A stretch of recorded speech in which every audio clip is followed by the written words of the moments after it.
नमस्कार, आप देख रहे हैं मोटिवेशन विद मीना।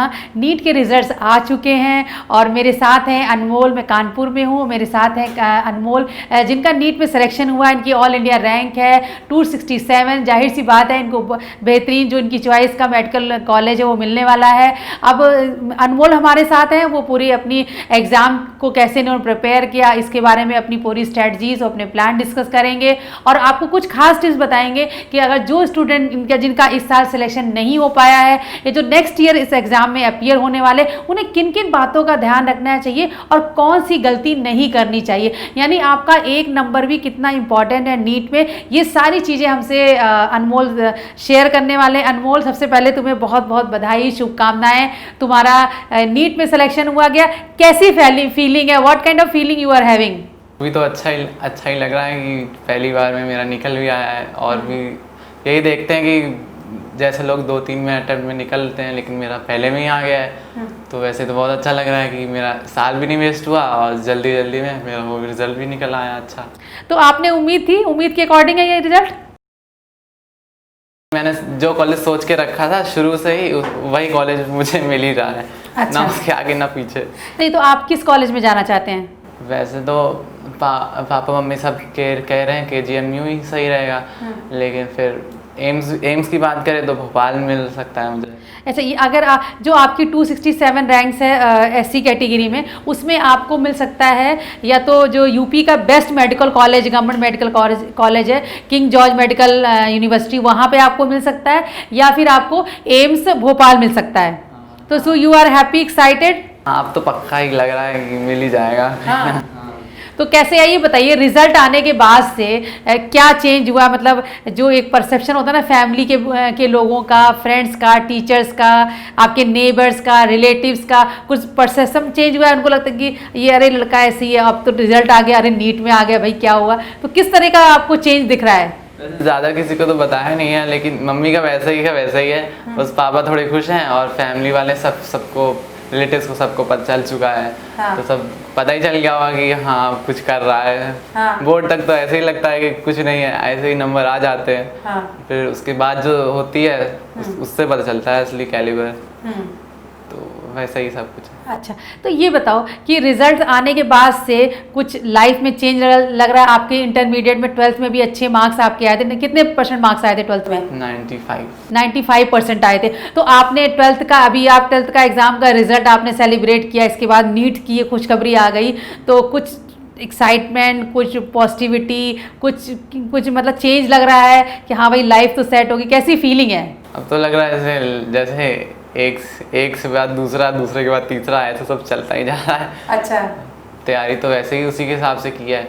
हाँ। तो सब अच्छा लग रहा है।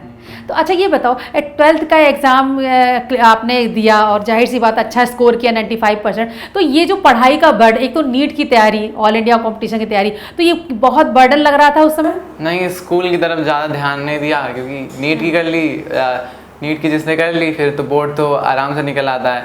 बस बोर्ड पे थोड़ी थ्योरेटिकल जो होते हैं क्वेश्चंस, उन पे थोड़ा फोकस करना पड़ता है। नीट में होता है कि जो कॉन्सेप्ट होते हैं और आपकी नॉलेज काम आती है, तो उसी पे ध्यान दें, वो थ्योरी तो अपने आप ही आ जाती है। ओके। तो आप किस कॉलेज में पढ़ते थे आप 12th में? Guru Nanak public senior secondary. Okay. तो आपके 95% मार्क्स है। आप बताइए, जब आप 11th-12th में पढ़ रहे थे, तभी से माइंड मेकअप था कि मुझे नीट क्लियर करना है? हाँ, पापा तो कह रहे थे इंजीनियरिंग में जा। मैंने तो पहले ही सोच लिया था इसी में जाना है। तो पापा ने प्रेशर भी नहीं बनाया और इसी में करता चला गया। 11th में तो टीचर्स के साथ ही किया, फिर 12th में आके कोचिंग की है सर से, गंगवार सर से, दिवलिया सर से और केमिस्ट्री वर्मा सर से। तो इन्हीं सब से कोचिंग करने लगे। तो जब जैसे जैसे पढ़ाते गए वैसे वैसे वो फीलिंग आती गई कि आ रहा है, अब तो आ ही रहा है। मतलब 11-12 आपने 11th से कोचिंग शुरू कर दी थी? नहीं, 11th में 12th से की थी। 12th से की। तो 12th में जब आप कोचिंग कर रहे थे तो आपको तभी से लग रहा था कि मेरा हो जाएगा, यू आर कंफर्टेबल? 11th में तो था, अभी आधा आता है तो उतना होता नहीं है, लेकिन जब 12th में करते चले गए, 12 दिसंबर तक आया तो आधा थोड़ा बहुत बचा होगा सिलेबस, या फिर थोड़ी बहुत चीज़ें कॉन्सेप्ट को शार्प करना था, बस वही बचा था, बाकी सब पहले हो चुका था। ओके। अच्छा, जब 12th में आप पढ़ रहे थे तो एक होता ना कि बोर्ड एग्ज़ाम देना है, क्योंकि जो 12th में बच्चे होते हैं जो इस साल भी जो 12th की तैयारी कर रहे हैं 2021 में जो एग्ज़ाम देने वाले, तो बोर्ड एग्ज़ाम का बड़ा प्रेशर रहता है। आपको प्रेशर नहीं था? नहीं, बिल्कुल नहीं, एकदम आराम से। जैसे बोर्ड में जब मैं गया, सामने क्वेश्चन पेपर और मेरे दिमाग में आंसर, बस हाथ चलता गया, मैंने कुछ सोचा भी नहीं और आंसर लिखता चला गया, वो उत्ते आ भी गए मेरे। अच्छा, तो यानी जब 12th में पढ़ रहे थे तो आप ज़्यादा बोर्ड के बारे में नहीं सोच रहे थे, आप मेडिकल एंट्रेंस के बारे में ही सोच रहे थे? हाँ, बस जैसे बोर्ड से थोड़ा आसपास का 10-15-20 दिन होते हैं, उनमें थोड़ा करना पड़ा क्योंकि वो भी थोड़ा ज़रूरी होता है, तो बस उसी में मैंने किया था, वरना बाकी दिन तो नीट का ही चल रहा था। तो यानी जब 12th में आने के बाद से पिछले 1 साल से आप पूरी तरीके से नीट पे ध्यान दे रहे थे? हाँ बिल्कुल, उसी पे। हाँ, स्कूल पे ज़्यादा फोकस नहीं, कोई ज़्यादा होमवर्क नहीं, क्लास वर्क नहीं, बस नीट पे, नीट ही नीट था सब। अच्छा, बिल्कुल आप फोकस थे कि मुझे मेडिकल एंट्रेंस क्लियर करना है। हाँ, जो कॉलेज पहले से सोच के चला था उसी के लिए तैयारी कर रहा था बस। आप अपनी फैमिली के बारे में, आपके फादर क्या करते हैं? डॉक्टर बनने का ड्रीम किसने दिया आपको? किसी ने नहीं। अपने मन से आया? हाँ, अपने मन से आया। पापा क्या करते हैं? पापा तो टीचर हैं, गवर्नमेंट टीचर हैं। और मम्मी? मम्मी हाउस वाइफ हैं, बहन अभी 12th में है। तो बहन भी करना चाहती है नीट? बहन तो वो से मैथ स्ट्रीम से है। अच्छा, तो आपने मतलब सोच लिया था कि मुझे मेडिकल एंट्रेंस ही क्लियर करना है? हाँ, तभी इसीलिए आपने बायोलॉजी लिया? ली थी पहले ही से। अच्छा, तो कोई जो ये आपने जब ये प्लान किया तो कोई आपने एक डिसिप्लिन बनाया, कोई रूटीन बनाया, फिक्स रूटीन की मुझे, अब जो कि आप कह रहे हैं हमने बिल्कुल डिसाइड कर लिया कि 12th तो क्लियर हो ही जाएगा लेकिन मुझे नीट क्लियर करना, तो आपने कोई मॉर्निंग से इवनिंग तक का कोई शेड्यूल बनाया था, कोई टाइम टेबल बनाया था? हाँ, वो बस शेड्यूल सबसे ज़रूरी होता है, क्योंकि अगर तोड़ के करेंगे थोड़ा बहुत, जैसे ब्रेक अगर ज़्यादा लेंगे तो पढ़ाई हो नहीं पाती है, क्योंकि एक ही साथ पढ़ाई करना थोड़ा ज़रूरी होता है। थोड़ा बहुत ब्रेक तो लगता ही लगता है, लेकिन लगातार पढ़ना भी अच्छा मुझे लगता है अच्छा। तो आप बताओ कि आप बच्चों को बताओ, जो स्टूडेंट आपको सुन रहे हैं, आप बताओ मॉर्निंग से लेके इवनिंग तक आप क्या करते थे, क्या क्या कैसे दिन को डिवाइड किया था आपने? बस किसी चीज़ पे नहीं किया था, बस सुबह उठता था कितने बजे? 7 बजे, नेचुरली 7 ही बजे उठते थे सब लोग घर पे भी, तो 10 बजे से चालू हो जाता था, फिर 2-3 बजे तक करता था। नहीं, तो 7 बजे उठ गए, फिर क्या किया? 7 बजे फिर थोड़ी टीवी देखी, कार्टून देखा और खाना पीना खाया। तो लोगों को तो यकीन ही नहीं होगा कि जिस बच्चे को इतनी अच्छी रैंक आई मेडिकल में, उसका वो हो रहा है, उसका एडमिशन हो रहा है, तो वो बच्चा उठ के टीवी भी देख रहा है, कार्टून देख रहा है, ये कर लेते थे आप? हाँ, लेकिन बस वही फ़ोन के पीछे बिल्कुल नहीं पड़ना। पापा ने बोला भी था ले लो फ़ोन, लेकिन मैंने खुद ही मना कर दिया। आपने स्मार्टफोन नहीं रखा? नहीं, बिल्कुल नहीं रखा। जो भी घर पे था छोटा सा था, और उसके अलावा मेरे हाथ में घर में ही नहीं था, जो भी था पापा के पास था बस। तो सुबह उठ के टीवी देखते थे, कार्टून देखते, रिलैक्स रहते थे आप? हाँ, गाने वाने बिल्कुल नहीं, बस कार्टून देखते थे, वो मुझे सही लगा। तो फिर 10 से 3 बजे तक क्या करते थे आप? या तो टेस्ट सीरीज ज्वाइन कर ली, या तो बुक्स पढ़ ली। टेस्ट सीरीज तो मैंने लास्ट डेज में, एग्जाम तो लास्ट डेज में किए थे, लेकिन जैसे जब प्रिपरेशन का टाइम था तब तो बुक्स ही थी मेरी सब। तो 10 से 3 आप पढ़ाई करते थे? हाँ।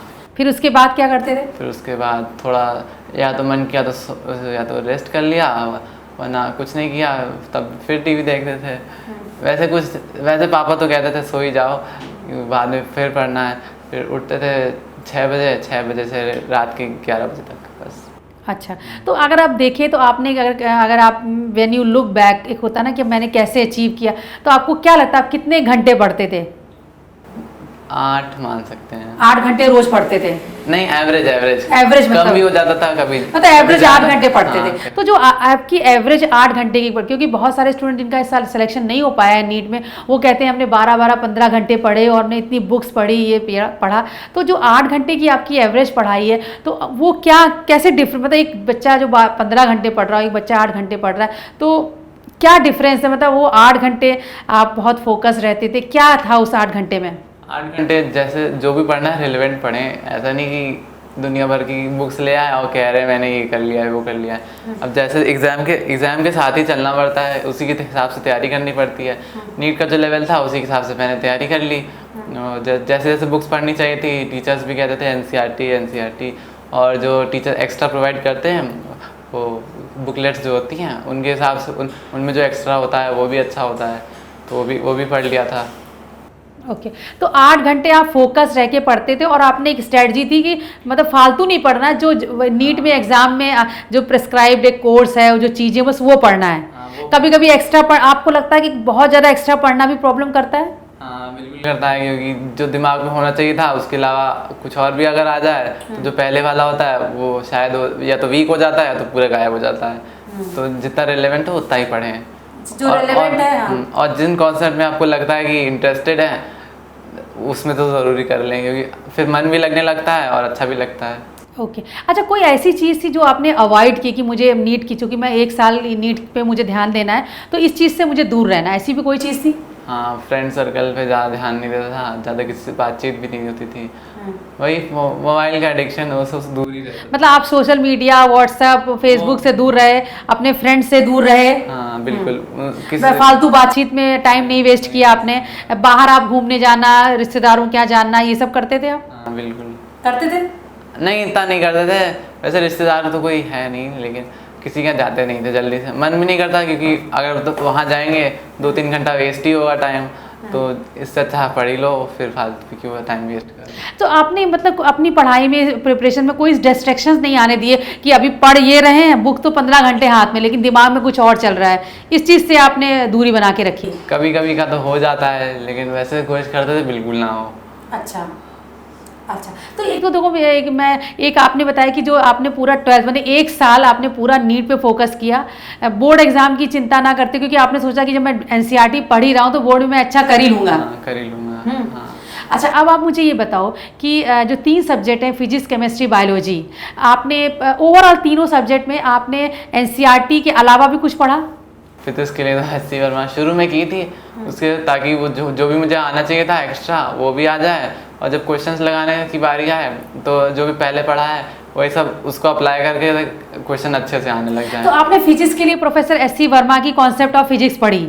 तो वो अच्छे से कर ली थी। वो बुक कितनी हेल्पफुल रही आपके लिए? वो तो वैसे बोली जाती है आईआईटी के लिए है, लेकिन मेडिकल के लिए भी बहुत अच्छी थी, इंटरेस्टिंग, बहुत इंटरेस्टिंग क्वेश्चन होते हैं उसमें, तो ज़रूर लगाने चाहिए जो। तो आप जो बच्चे तैयारी करना चाहते हैं नीट के, उनको आप क्या बोलेंगे फिजिक्स के लिए, कैसे पढ़ना चाहिए उन्हें? एससी वर्मा ऐसा नहीं कि पूरी लगा डालें, मतलब लेकिन उसमें कुछ पोर्शन तो आप कवर ही कर ले। जैसे आप कोई टॉपिक बताइए कि आपको लगता है कि ये चैप्टर पढ़ लेना चाहिए। वैसे तो कोई स्पेसिफिक नहीं होता, क्योंकि जो अभी आपको जो लगता है ज़रूरी नहीं कि वही आ जाए, कुछ भी आ सकता है, तो आपको पढ़ना पूरा। तो आपने बताओ, आपने एससी वर्मा में क्या क्या पढ़ा था? जैसे जो कोचिंग पढ़ाया जा रहा है वो एक बार और पढ़ लें, वो एक बार और पढ़ लें, और स्कूल में ये सब जो मुझे जैसे नीट में जो आ चुका है, पहले क्वेश्चन होते थे, इतनी ज़्यादा डिटेल में नहीं जाते थे, लेकिन जिस चीज़ में ज़रूरत होती थी उसमें ज़रूर जाते थे। तो आपने एक तो जैसे आपने एनसीईआरटी की फिजिक्स जो आपकी प्रेस्क्राइब बुक्स थी जो स्कूल में, वो आपने पढ़ी, उस पर ध्यान दिया, प्रोफेसर एससी वर्मा की बुक पढ़ी, और फिजिक्स में और क्या पढ़ा? कोई स्टडी मटेरियल भी लिया आपने? नहीं, और कोई एक्स्ट्रा कुछ नहीं लिया था, बस जो स्कूल की बुक्स थी, या तो एक बुक वैसे एनसीईआरटी थी और ये एससी वर्मा थी मेरे पास। मतलब आपने एनसीईआरटी और प्रोफेसर एससी वर्मा को पढ़ा, और आपको लगता है कि नीट के लिए सफिशिएंट है ये? नहीं, सफिशिएंट तो नहीं, क्योंकि आपको तरह तरह क्वेश्चन लगाने आने चाहिए। जैसे टीचर भी कहते हैं ना, वो नॉलेज पे ज़्यादा ध्यान दें और बेसिक वो थ्योरी भी नहीं। तो आपने फिजिक्स के कॉन्सेप्ट को कैसे क्लियर किया? मतलब आप प्रैक्टिकल वगैरह देखते थे? आप बताइए, अगर जो बच्चा आपसे पूछना चाहे कि मैं फिजिक्स कैसे तैयार करूँ, आप उसको क्या टिप्स देंगे? तो फिजिक्स को तो ऐसा सोचे कि जैसे ऐसा लगे कि आप उसको एक्सपीरियंस कर रहे हैं रियल वर्ल्ड में, तब आपको थोड़ा समझ में आने लगेगी। अगर ऐसे बुक्स की लैंग्वेज से समझेंगे तो शायद ना आए उतने अच्छे से, उसको एक्सपीरियंस करने की कोशिश कीजिए, अपने आप आने लग जाएगी। तो आपने कैसे एक्सपीरियंस किया था? जैसे मेरे सर थे, वो भी हमेशा यही कहते थे, तो उनसे मुझे मिला सब कुछ उन्हीं ने दिया है, तो वैसे ही जैसे उन्होंने करते गए वैसे मैं करता गया। अच्छा, इसके अलावा तो आपको लग रहा है कि फिजिक्स में अगर आप नीट का एग्ज़ाम देने जा रहे हैं तो फिजिक्स में अगर आप एनसीईआरटी को बहुत अच्छे से पढ़ते हैं तो वो सफिशिएंट है? नहीं, एनसीईआरटी में कुछ क्वेश्चंस होते हैं, वो बहुत, वैसे तो बहुत कम ही क्वेश्चंस होते हैं, लेकिन जितने भी होते हैं अच्छे होते हैं, लेकिन उतने काफ़ी नहीं होते ना, तो प्रीवियस ईयर भी लगा सकते हैं, और MCQs, ये सब अच्छी कोचिंग जो कोचिंग इंस्टीट्यूट्स हैं उनके भी कोचिंग ज़रूर लगाते रहे हैं। अच्छा, अब बायोलॉजी को कैसे पढ़ा आपने? बायो तो मैंने पूरा एनसीईआरटी पहले पढ़ लिया, जब पूरा हाँ हो गया कॉन्फिडेंस की आ रही है, तो उसके बाद कोचिंग मॉड्यूल उठाया फिर। अच्छा देखिए, जो आपने बायोलॉजी में आपने एनसीईआरटी पढ़ा, 11th 12th की पूरी बुक आपने चैप्टर वाइज सब पढ़ डाली। हाँ। पीछे के भी जो उसके चैप्टर के बाद दिए रहते एक्सरसाइज वगैरह वो सब लगाई आपने? एक्सरसाइज तो उतनी नहीं लगाई थी हाँ, लेकिन जैसे कभी कभी ध्यान अगर पड़ जाता था अच्छे अच्छे क्वेश्चन तो वो ज़रूर लगा देता था पूरे पूरे। तो अच्छा, बायोलॉजी को कैसे आपने समझा कि आप बताओ, कोई बच्चा आपसे पूछे कि बायोलॉजी को कैसे पढ़ें, मतलब हमें नीट क्लियर करना, एक एग्ज़ाम क्लियर करना बोर्ड की अलग बात है, तो क्या एनसीईआरटी बायोलॉजी का पढ़ लेना, 11 12 के चैप्टर सारे चैप्टर को अच्छे से पढ़ लेना, समझ लेना, ये सफिशिएंट है? इतना ठीक है। और एक्स्ट्रा नॉलेज के लिए वो जो कोचिंग का मॉड्यूल होता है वो बहुत ज़रूरी होता है। पेपर में कुछ भी आ सकता है वैसे तो, लेकिन अब तो नीट प्रिस्क्राइब की जाती है तो कोचिंग के मॉड्यूल के साथ नीट एनसीईआरटी सबसे अच्छा ही है। एनसीईआरटी सबसे अच्छा है। आप बायोलॉजी में क्या करते हैं? आप खूब रटते थे कि फार्मूला को याद करते थे, या वो चीज़ जो कॉन्सेप्ट को समझने की कोशिश करते थे, क्या करते थे आप? समझने की कोशिश करते थे। जैसे जो कोई भी रिएक्शन कभी कभी उसमें बायो में भी आ जाती हैं, उसको पहले उसको ध्यान से करना पड़ता है कि अगर वो छूट गई तो कुछ क्वेश्चन उनसे भी आते हैं, थ्योरी का तो याद हो जाता है। समझने की कोशिश करते हैं, रटते तो कभी नहीं थे हम। मतलब आप चैप्टर को या जो भी टॉपिक है उसको आप मतलब उसको आप उसका कॉन्सेप्ट है क्या, उसको विषय को समझना, डीप स्टडी करना। क्योंकि एनसीईआरटी में सब कुछ सामने तो मिलता नहीं है, उसमें उसके एक एक लाइन के वर्ड्स में भी कुछ ना कुछ छिपा ही होता है, तो ज़रूरी होता है कि एक लाइन को आप पढ़ के देखें। तो यानी जो आपकी चैप्टर की एक एक लाइन है उसको पढ़ना है, समझना है। कहीं कोई डाउट होता था तो फिर कैसे क्लियर करते थे आप? डाउट होता था तो अपने स्कूल के सर से मिलते थे, कोचिंग के सर से उतना कांटेक्ट हो नहीं पाता था, या फिर नेट से ले लेते थे हेल्प, वही सब। तो आप कह रहे हैं कि बायोलॉजी में एनसीईआरटी की बुक सफिशिएंट है, लेकिन आप ये भी कह रहे हैं कि एक एक लाइन में छिपा हुआ, तो आपको मतलब उसको एनसीईआरटी बुक बहुत सभी लोग पढ़ रहे हैं, बट पढ़ने का क्या तरीका डिफरेंट होना चाहिए? कुछ आप टिप्स बताइए, तरीके बताइए। लग रहा है आपने सीक्रेट आप शेयर करिए। आप बस समझने की कोशिश करनी चाहिए उसको ज़्यादा से ज़्यादा। नहीं, कहीं आप किसी चैप्टर का नाम बता सकते हैं कि ये चैप्टर इसको ऐसे समझना चाहिए, कोई आप ऐसा कोई एग्जाम्पल से बता सकते हैं आप? एग्जाम्पल अच्छे चैप्टर्स तो हैं वैसे कोई बता नहीं सकता अभी तो, लेकिन जैसे कोई भी अगर चैप्टर हो उसके डायग्राम से पहले जाएं, डायग्राम से जाएं, उनके पीछे जो रीज़न छुपा हुआ है वो उस पे जाएं। रिएक्शंस में बाद में ध्यान दिया जाता है, लेकिन पहले जैसे जैसे प्रोसेस एक चल रही है उसको अपने माइंड में एकदम वर्ल्ड की तरह, जैसे सब कुछ अभी कुछ नहीं देख रहे हैं आप, रिएक्शन को अपने सामने होते हुए देख रहे हैं, ऐसा समझे। तो डायग्राम्स वगैरह का बोले ताकि चीज़ें आपके माइंड में सेट हो जाएं। अच्छा, और ये बताओ कि ये इसमें प्रैक्टिस करना, जैसे आप बार बार कह रहे हैं कि एक एक लाइन में छिपा हुआ है और क्वेश्चन, तो जो ये आपने कितनी क्वेश्चंस की प्रैक्टिस की थी, कितने साल के पेपर लगाए थे आपने?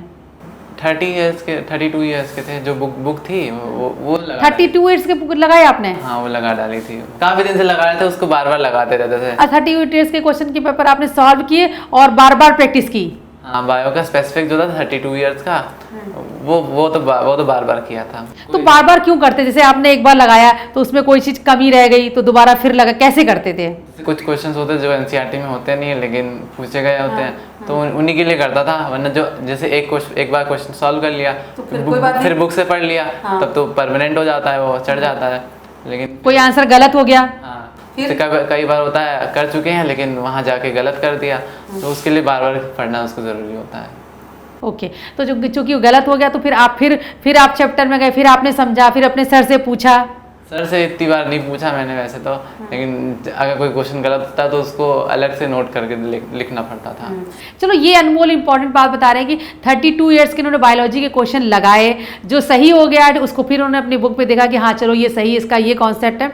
लेकिन अगर आपका सवाल कोई गलत होता है तो ये नहीं कि आपने सही आंसर लगा दिया, आपको फिर अपने बुक से, अपने सर से अपने कंसल्ट करना है और उस कॉन्सेप्ट को क्लियर कर लेना, ताकि दोबारा अगर उसी सवाल को किसी भी तरीके से पूछा जाए तो आप करेक्ट आंसर लिख सकें। हाँ जी, बिल्कुल। तो आपने 32 ईयर्स के क्वेश्चन को लगाया, उनको बार बार प्रैक्टिस की, और ये नहीं कि एक क्वेश्चन को एक क्वेश्चन पेपर को आपने एक बार लगा दिया अब काम खत्म, नहीं, आपको दोबारा प्रैक्टिस। अगर आपका एक भी सवाल गलत हुआ तो आप उसको दोबारा जरूर करें। हाँ, बिल्कुल करनी चाहिए। तो आप स्टूडेंट को कुछ टिप्स बताइए, समझाइए कि ये गलती नहीं करनी है।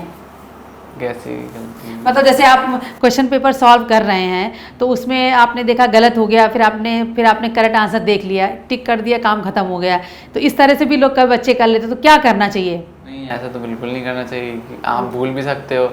जैसे लास्ट टाइम का जब पेपर होता है, जो मार्क कर रखा है उसको ज़रूरी होता है पढ़ना। मैंने भी एक बार लास्ट में पढ़ लिया था, उसके कुछ दिन पहले एकदम लास्ट एंड पे आके तो कुछ पढ़ाई होती नहीं है। जो आपको लगे कि कोई चैप्टर आपको कम आता है तो उसको ज़रूर पढ़ लें एक बार। और ऐसे नोट्स ज़रूरी होते हैं खुद के बुक, या तो सबसे अच्छा होता है बुक में नोट कर लो। नोटबुक में अलग अलग आपको अलग अलग जगह पे मिलेंगे तो अच्छा नहीं लगता। एक बार चैप्टर पढ़ रहे हैं तो उसी के साथ साथ जहाँ पे जहाँ उससे रिलेटेड जो टॉपिक है उसी के पास में आप नोट कर लें तो ज़्यादा सही रहेगा। अच्छा, बुक में ही नोट कर लेते थे आप? जहाँ वो जहाँ पैराग्राफ है उससे रिलेटेड उसी के पास नोट कर लें तो नज़र में आ जाता है, फिर इससे रिलेटेड ये सब चीज़ें हैं। ओके। अच्छा ये बताओ, ये तो आपने 32 ईयर्स का क्वेश्चन लगाया, क्या और भी आप कॉपी में भी अलग से भी प्रैक्टिस करते थे? जैसे आपने डायग्राम बनाया, ये सब भी करते थे अलग से? डायग्राम अलग से नहीं, कॉपी वॉपी कुछ नहीं, बस बुक थी और बुक थी, पेंसिल थी हाथ में, बस सब उसी में होता था।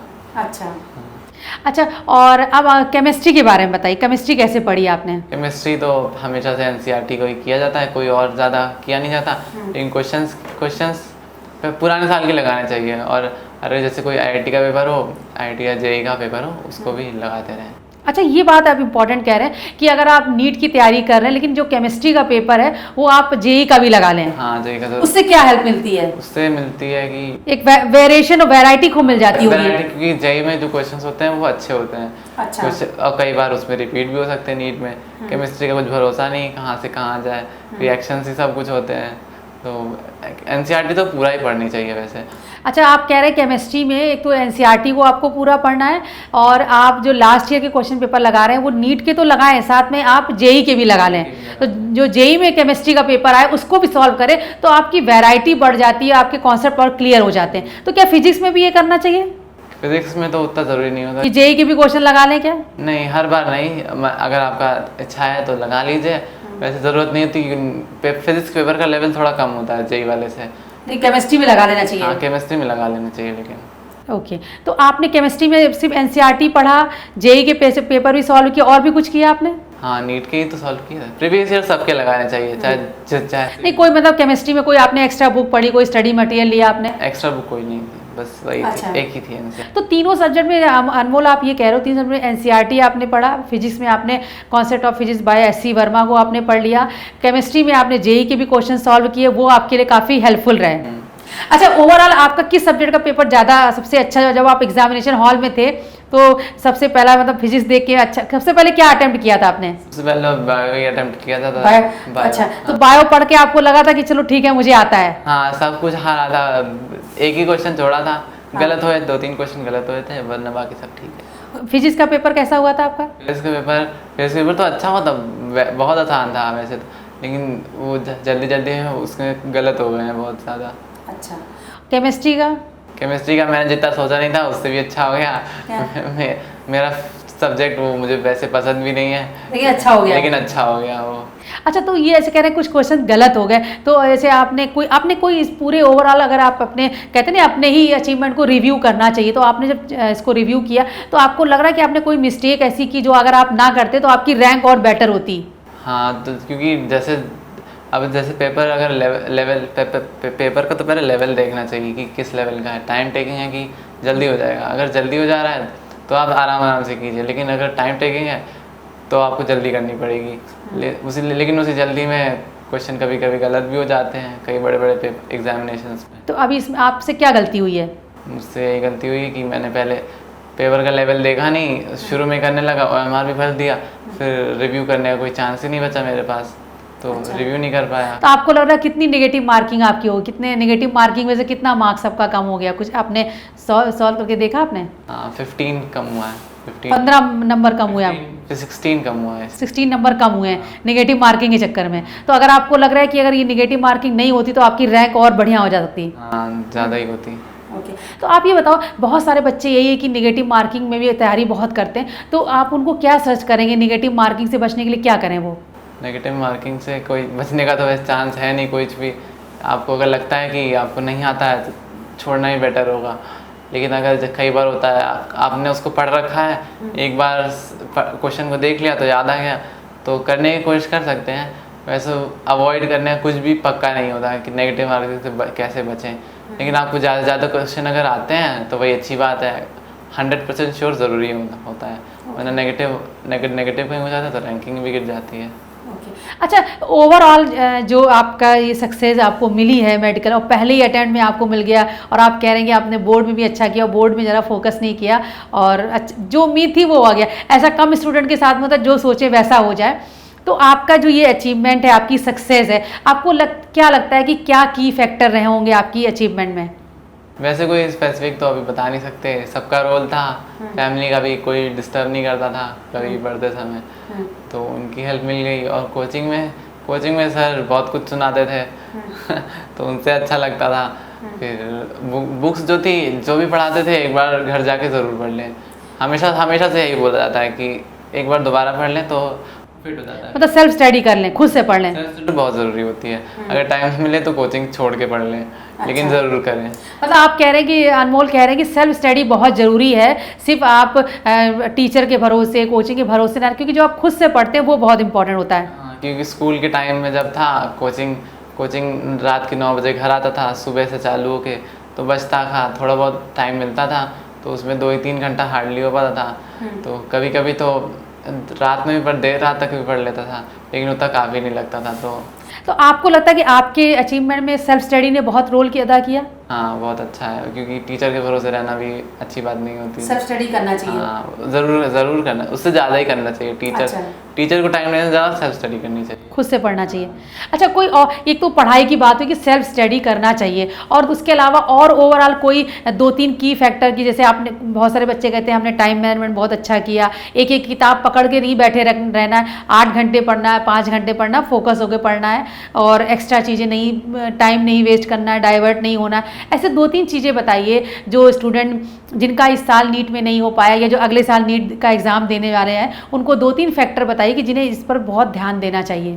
कि यही टाइम वेस्ट बिल्कुल ना करें, जो भी आपको टाइम मिल रहा है वो फिर लौट के आएगा नहीं, और आपके पास जितना हाथ में टाइम है उतने को पूरा यूटिलाइज करने की कोशिश करें। जैसे जब सेलिब्रेशन जैसे कोई फेस्टिवल आता है तब अलग बात हो जाती है, वो भी एक दिन का लीव ले लीजिए, पूरा मना लीजिए, लेकिन वैसे फिर बिल्कुल टाइम ना वेस्ट कीजिए। जितना हो सके रेस्ट करने की कोशिश भी ना कीजिए, आपको जो करना है वो करके ही सोइएगा ऐसे। तो ये थे अनमोल ने बहुत अच्छी बातें बताई हैं अपने अचीवमेंट के बारे में। वाकई इन्होंने जैसे कहा कि पहले ही अटेम्प्ट में इनका हो गया, बोर्ड के एग्ज़ाम में, 12th के एग्ज़ाम में इन्होंने 95% अचीव किया, और कह रहे हैं कि इन्होंने 1 साल पूरा इन्होंने सोच लिया था मुझे नीट पढ़ना है। एक्स्ट्रा चीज़ें इन्होंने का कहना कि पढ़ने से कई बार आपका टाइम भी वेस्ट होता है, आपको डिसाइड करना, आपको स्ट्रेटजी ऐसी बनानी कि नीट में मेरा ये कोर्स है, इस तरह के सवाल आते हैं, हमें इसको सॉल्व करना है। 32 ईयर्स के क्वेश्चन इन्होंने सॉल्व किए, और उसमें ये देखा कि जो मिस्टेक आई उसको बार बार किया। कई बार जो होता है कि 10 साल के पेपर बच्चे ले लेते हैं, एक बार सॉल्व किया, वो कहते 10 साल के हो गए, नहीं, जैसे अनमोल कह रहे नहीं, बार बार सॉल्व करना। जब भी आपकी कोई एक भी मिस्टेक हो जाए तुरंत अपनी बुक में रिवर्ट जाएँ, उसको देखें इसमें क्या गलती मेरे से रहेगी, क्या कॉन्सेप्ट मेरा रह गया, अपने टीचर से कंसल्ट करें, और उसको रिवाइज बार बार करना है, बार बार प्रैक्टिस करनी है। तो अच्छा ये बताओ, जैसे मैं सेल्फ स्टडी से पूछना चाहती हूँ, जो बच्चे अगर नहीं, उनको कोई टीचर अवेलेबल नहीं हो रहा है, तो आप ये बताओ कि सुनने में बड़ा आसान लगता है ना कि एनसीईआरटी की बुक्स तो सब बच्चों के पास में होती हैं, तो कैसे, और 10 ईयर्स के या 30 ईयर्स के क्वेश्चन पेपर लेना भी बहुत बड़ी बात नहीं है, तो कैसे सेल्फ स्टडी कैसे कर सकते हैं? कैसे कोई बच्चा जिसको कोई असिस्ट करने वाला नहीं है वो अपनी स्ट्रेटजी को कैसे बना सकता है? तो अगर कोई आपको बच्चा कहे कि मैं भैया गांव में रहता हूं और मैंने 12th पास कर लिया, मुझे नीट क्लियर करना, आप अनमोल अब मुझे बताओ मैं क्या क्या पढूं, कैसे पढूं? तो पहले तो प्रॉपर बुक्स होनी चाहिए उसके पास, और अगर हो सके तो या तो ऑनलाइन हेल्प ले सकते हैं आप, ऑनलाइन हेल्प ले लीजिए। उसके बाद जो भी क्वेश्चन ट्रिकी क्वेश्चन ज़्यादा लगाने की कोशिश कीजिए, जो इजी क्वेश्चन होते हैं वो अपने आप आ जाते हैं। इजी क्वेश्चन में ज़्यादा ध्यान नहीं दिया था मैंने, वैसे ही ट्रिकी क्वेश्चन में ज़्यादा ध्यान देते थे। और बुक्स अच्छी लगा लें, ज़्यादा ना लगाएं, जितना हो सके उतना लगा लें, और टाइम मैनेजमेंट पूरा होना चाहिए, और फालतू का टाइम बिल्कुल ना वेस्ट करें। ओके, थैंक यू अनमोल, बहुत अच्छी जानकारी थी। एक लास्ट मैसेज जिन बच्चों का इस साल नीट में नहीं सिलेक्शन हो पाया है और किसी वजह से उनको गवर्नमेंट मेडिकल कॉलेज नहीं मिला है, तो लास्ट मैसेज फॉर देम? मिल तो जाएगा ही, वैसे अगर तैयारी अगर अच्छे से करेंगे, पूरी ईमानदारी से करेंगे, वैसे जो भी आप जितना हो सके आप उतना अच्छा करने की कोशिश कीजिए। कंपटीशन आपका खुद से होता है, बाहर वालों से बाहर वालों से बाद में होता है। तो जितना आप अभी जितना किया है उससे और अच्छा करने की कोशिश कीजिए, आपका कहीं अच्छी जगह आ ही जाएगा। ऐसा खुद पे बिलीव कीजिए, अपने आप आ जाएगा फिर। ओके, थैंक यू अनमोल। तो ये थे अनमोल जिनकी ऑल इंडिया रैंक है 267 और इन्होंने देखिए कितना लाइट में मूड में अनमोल बात कर रहे हैं, कोई प्रेशर नहीं लिया है, लेकिन फोकस होके 8 घंटे पढ़ाई की। कोई ज़रूरत नहीं है 15 घंटे 20 घंटे पढ़ना, जितनी देर आप पढ़ रहे हैं आपका पूरा ध्यान आपकी बुक्स में होना चाहिए। आपको बेकार में फ्रेंड्स के साथ में या बाहर की चीज़ों में अपना टाइम वेस्ट मत करें, एक एक मिनट बहुत कीमती है। बुक्स पढ़ने के लिए जैसे कि बताया है अनमोल ने, आपको NCERT की बुक्स पढ़नी है। आप लास्ट जो 30 ईयर्स के 20 ईयर्स के क्वेश्चन पेपर लगाएं, बार बार अपने डाउट को क्लियर करें। एक बात है, आपको चैप्टर बहुत ध्यान से पढ़ना, जैसे आके अनमोल ने कहा कि एक एक लाइन में चीज़ें छिपी रहती हैं। तो कई बार बच्चे कहते हैं हमने पढ़ तो लिया, लेकिन क्या आपने एक एक लाइन पे ध्यान दिया, क्या आपने एक एक वर्ड पे ध्यान दिया? अगर आप इस स्ट्रेटजी के साथ में पढ़ते हैं तो आपका सिलेक्शन ज़रूर होगा। जिन बच्चों का इस साल नहीं हो पाया है, आपको बिल्कुल परेशान होने की या किसी भी तरह का स्ट्रेस लेने की ज़रूरत नहीं है। आप नेक्स्ट अटैम्प्ट में ट्राई करें। बहुत सारे मेडिकल फील्ड में बहुत सारे रास्ते हैं, वो ज़रूर आपको कामयाबी मिलेगी। मेरे साथ हैं अनमोल के टीचर हैं डॉक्टर दिलीप गंगवार, जिन्होंने अनमोल को बायोलॉजी पढ़ाई है। मैं उनसे पूछती हूँ, सर आपको उम्मीद थी कि अनमोल पहले ही अटेम्प्ट में क्लियर कर लेगा? देखिए, अनमोल का इस साल इंटरमीडिएट था और उन्होंने उसी बैच में, फाउंडेशन बैच में एडमिशन लिया, तो इतना अच्छा कर जाएंगे, थोड़ा सा ये था, अच्छे स्टूडेंट में थे, ये उम्मीद तो थी, लेकिन ऑल इंडिया में 267 रैंक आ जाएगी, थोड़ा सा ये हमारे लिए बड़ा अचीवमेंट है। हमको ये था कि सिलेक्शन हो जाएगा, कि इतना अच्छा कर जाएंगे, तो इतना थोड़ा सा कोई नहीं जानता पहले से इतना बढ़िया रिजल्ट आएगा। अच्छा, अनमोल किस तरह का स्टूडेंट है? क्योंकि लोग ये जानना चाहते हैं, जब सर किसी स्टूडेंट सक्सेसफुल होता है तो लोग जानना चाहते हैं वो किस तरह का स्टूडेंट है। तो आप टीचर हैं, आपसे बेटर कौन बता सकता है? नहीं, जैसे स्टूडेंट अभी हमारे यहाँ निशान शेखर पांडे जो सिलेक्ट हुए, तो वो थोड़ा सा चंचल टाइप के हैं। ये जो अनमोल थे, ये थोड़ा चुप रहते थे, ज़्यादा स्टूडेंट से इनसा बहुत ज़्यादा मिलना जुलना नहीं रहा, रिजर्व बहुत रहे। लेकिन ये था कि हाँ, कोई डाउट हुआ तो इतना भी संकोच नहीं करते थे कि टीचर के पास ना जाएं, अपनी प्रॉब्लम ना पूछें। तो मेलजोल तो था, लेकिन वैसे अपना रिजर्व ज़्यादा रहते थे। तो ठीक है, अपनी किताबों में लगे रहते, क्योंकि समाज में जितना ज़्यादा मिलोगे, लोग अपनी अपनी राय देते हैं, तो उससे मन विचलित होता है। तो इनका रिजर्व रहना ही शायद इनको फर्स्ट अटेम्प्ट में सफलता दिलाई।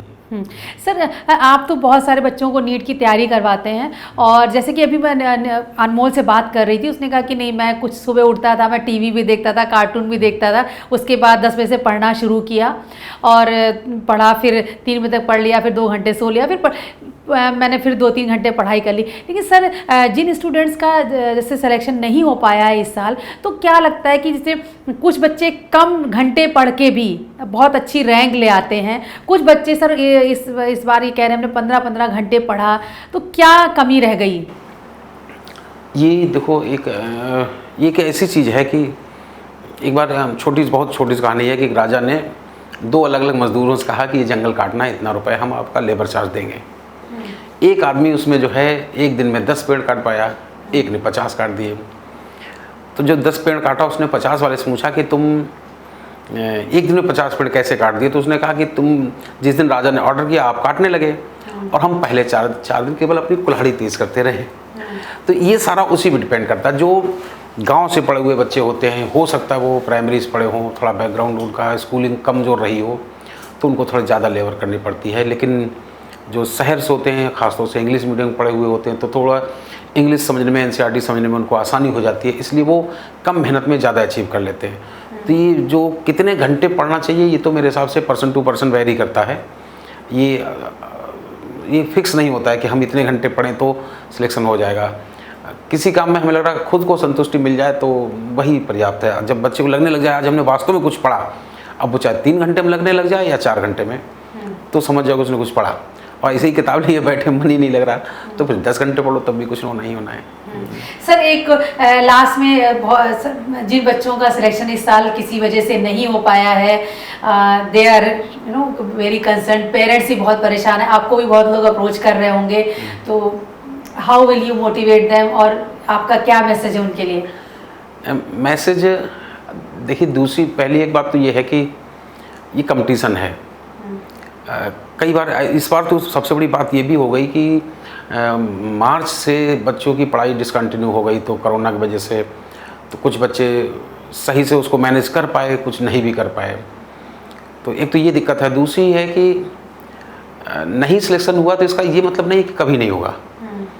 हम दूसरों से क्या कहें, मेरा जब सेकंड अटेम्प्ट था तो वेटनरी में हुआ और इधर BMS मिला CPMT से, लेकिन जब अगला अटेम्प्ट आया तो मेरा 4 जगह BHU, KGMC और 2 वेटनरी में हो गया। तो सफलता मिलती है, लेकिन थोड़ा धैर्य तो रखना ही पड़ेगा। और जो जिनका नहीं हुआ, जो 1-2 साल से तैयारी कर रहे हैं, उनके लिए बहुत ज़रूरी ये है कि वो सिर्फ अपना एक शेड्यूल मेंटेन भर कर लें। ये बहुत ज़रूरी है उनके लिए। बहुत अच्छा टीचर मिल जाए तो शायद सफलता मिल जाए, कुछ भी नहीं। सब कुछ सबका पड़ा हुआ था, पेपर देख के सबको अंदाजा है कि पेपर बहुत आसान था, लेकिन बस ये है ना कि जब 1-2 साल नहीं सिलेक्शन होता तो मन बहुत भटकता है कि क्या होगा, होगा कि नहीं होगा। तो बस थोड़ा सा मेंटेन कर लें शेड्यूल कि हमको इतने से इतने पढ़ना है और रेगुलर पढ़ना है, तो सिलेक्शन इतनी भी कठिन चीज़ नहीं, सिलेक्शन हो जाता है फिर। Thank you.